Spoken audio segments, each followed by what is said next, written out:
Bledsoe was arrested. Patrick Montgomery was in court. Jonathan Manapa will stay in federal custody. No, I don't take responsibility at all. Hey everyone, welcome to the show. So 41-year-old Texas resident and former Air Force veteran and Army National Guardsman Christopher Grider was seen walking through a gap between two bike rack barriers. These were the barriers that the police were using on the Capitol grounds on January 6th. He was wearing a MAGA hat and he had a "Don't Tread on Me" flag wrapped around his shoulders like a cape. And Grider was watching as the police and the mob were battling, as they were spraying each other with chemicals. Well, Grider helped the mob to dismantle bike rack barricades. And then he set one on its side against a Capitol wall, and he used it to climb up like a ladder to reach the entry level of the building. And then when he reached the top, he gestured for other people to follow. So Grider stole a case of water that was left behind by the police. He picked up a helmet, a police helmet that was left on the ground, and then he headed into the Capitol. So he entered just 2 minutes after the initial breach. Immediately after entering, Grider spotted a circuit breaker or a circuit breaker box. And so he yelled to the mob, quote, "Turn the power off." And then instead of waiting for someone else, he moved through the crowd and he started flipping switches. And then another member of the mob yelled to cut the main, and Grider yelled back, "Help me, help me." So eventually, I guess nobody did help him, or nobody could figure it out because he gave up. So from there, he made his way to the Capitol crypt, and the police had established a very thin police line. So Grider maneuvered to the front of the mob, and after a short time, he took part in that push you guys probably saw on video. They overran the officers. They were very outnumbered. So after that, Grider finds a map. He finds a map of the Capitol. So he took a picture of it, and you could see him on the surveillance video. He was studying it for a bit. And then Grider started yelling and motioning to the mob. And he said, quote, "We got to get into the chamber this way, this way, this way." So he leads everyone to a set of doors. These doors were also being guarded by a small amount of police. I mean, there was just not enough staff. So once again, he snakes through the crowd. He gets up to almost the front of the line. He was a few rows back from the front. And he was heard shouting at the police line, "Let us in or we'll go in." And then another man yelled, "Push." And so Grider joined in with the mob, and they all started pushing on the police. They pushed past them. They were screaming, "Stop the steal." Grider took part in that. Well, after forcing their way past that police line, they reached the main house chamber doors. So Grider stood there for a little while. He was watching as other people were yelling. They were saying, "Break the glass." So then Grider saw someone motioning for the mob to go down a different hallway. So he followed that person, as did many other people. And that's when they ended up outside of the speaker's lobby doors. So as you guys all know, those doors had glass in them, and Grider could see that people were being evacuated. So he was pleading with the officers guarding this doorway to let them in and to let everybody through. And Grider stood watching as this Zachary Alam, you guys have all seen this video, no doubt. Zachary Alam started punching the glass doors with his bare fists. There were 3 officers standing in front of these doors. He got in their faces. He was punching them. He was kicking the doors. So Grider goes up. He has this brief conversation with Alam.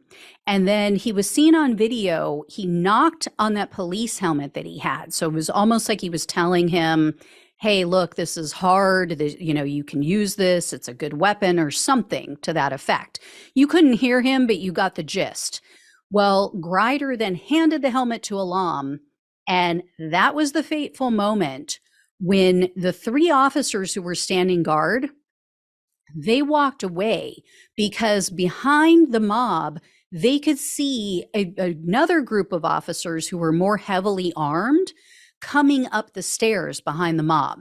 So they thought, okay, this is our chance. We're going to get out of here. We don't have weapons, let them take over. So as they walked away during this brief transition period, Alam used that helmet and he smashed the glass in one of the doors. He successfully broke it.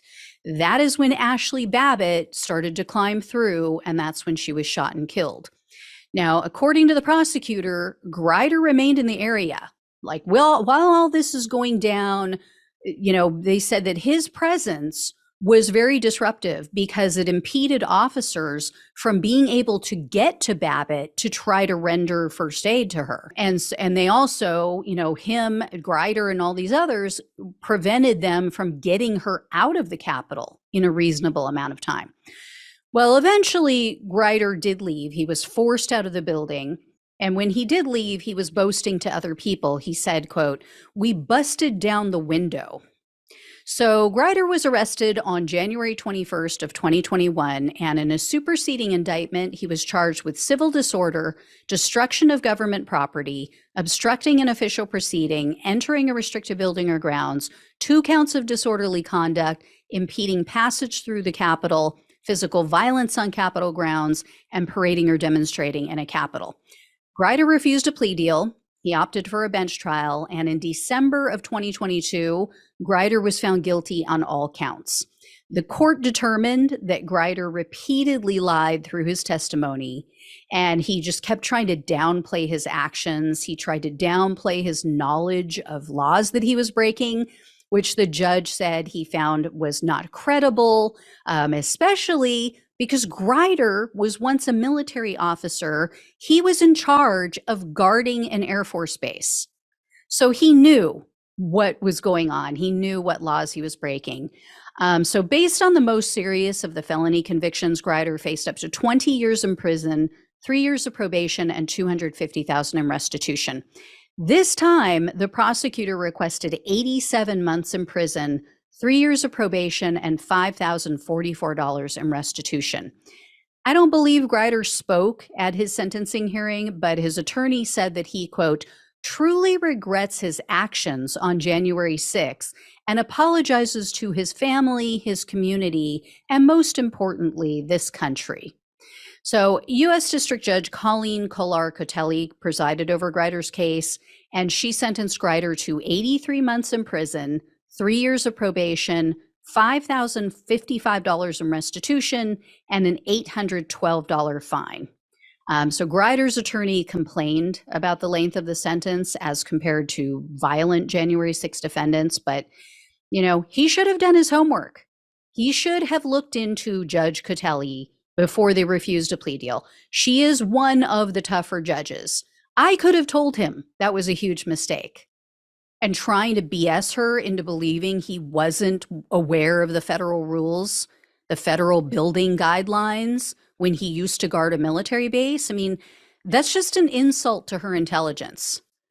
So anyway, guys, good sentence. You could definitely make the case that but for his actions, Ashley Babbitt would still be alive today. She chose to climb through that window, but if he hadn't assisted Zachary Alam in breaking that window, she would not have climbed through. Anyway, I will let you guys know if I hear any more. Thank you so much for watching and listening. Please like, share, and subscribe. Please donate if you can. Truly helps to keep the show going, and I really, really appreciate it. Love you all. Take care, and I'll talk with you soon.